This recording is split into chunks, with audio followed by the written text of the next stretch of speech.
I'm Zsolt Almási, an associate professor and head of a department at Pázmány Péter Catholic University. The immediate subject of my project has been a Hungarian Macbeth production, namely the one that was directed by Rémus Szikszai, and which premiered in a public theatre, the Jászai Mari Theatre, Tatabánya, in 2018, and then in 2019 was moved to the Székely Theatre, Budapest. The focus of the project could be termed as the exploration of the textual politics and politicized textuality in this production. To narrow down the analysis, I explored a textual insertion by the director.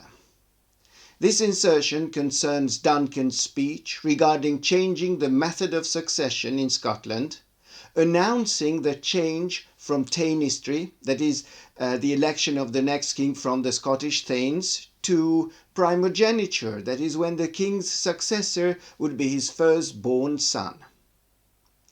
In the Shakespearean play, Duncan announces this change in a short 8-lined monologue.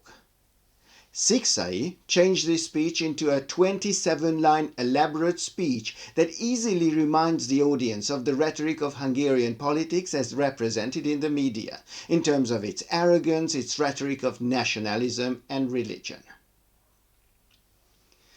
I have analyzed this insertion by placing it in a variety of contexts. First, Duncan and Malcolm's representation in the production was considered in two opposing interpretive traditions.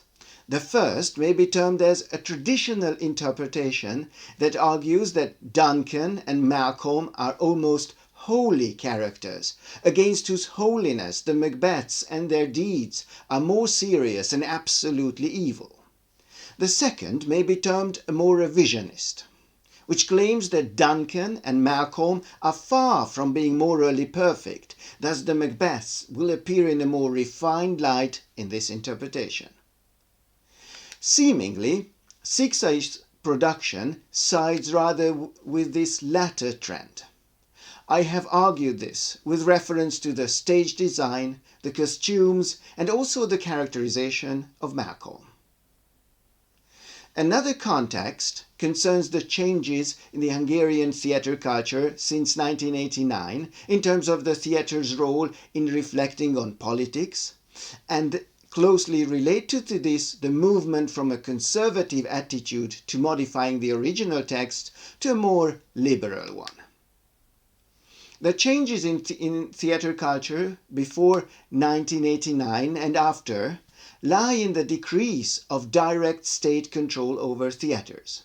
This decrease in control, however, is spiced with the survival of the method of financing theatres.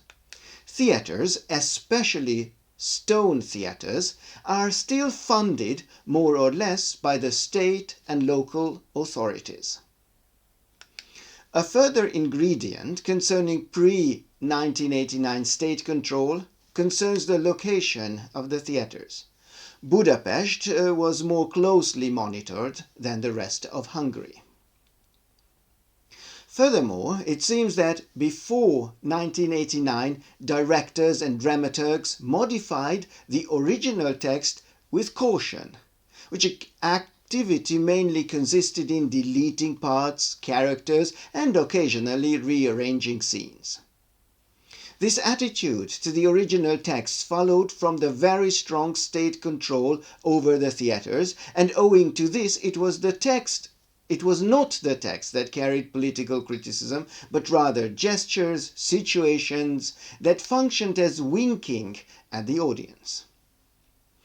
After 1989, there seems to emerge a more liberal attitude to the text, with the appearance of new translations and radical tradaptations, along with the disappearance of state control over productions.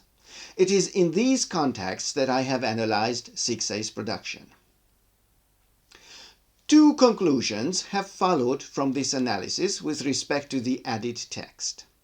The first of these is connected to the moderately liberal textual strategy of this insertion, which is responsible for the political orientation of the production.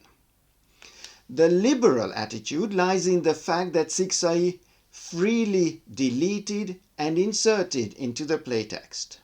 The liberal attitude was, however, not radical, but rather moderate, because even in the case of the edition, he tried to stay close to the style of the original text, and that he did not intend to produce a radically different adaptation from the original Scottish tragedy.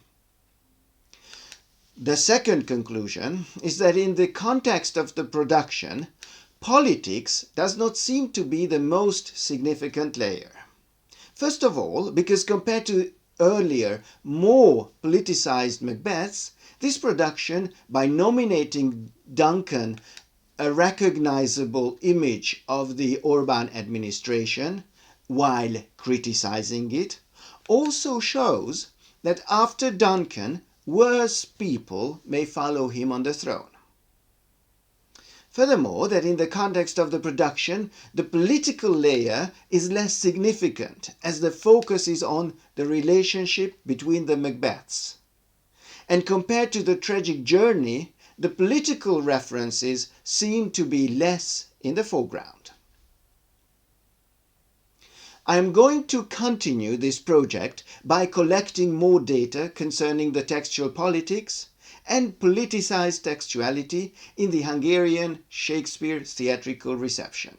I will collect further data to be able to plot trends in what happens to the Shakespearean texts in the Hungarian theatre. I would like to elaborate on a typology on how the Shakespearean texts are used in the theatre, to explore whether trends can be linked only to individual directors and dramaturgs, or if a pattern may appear on a timeline as well. More precisely, whether trends are anchored in the individuals or in periods. The other typology will consist in exploring the political references in playtext, and again on whether these references depend only on the directors or are related to the colors of the administrations as well. Thank you very much for your attention.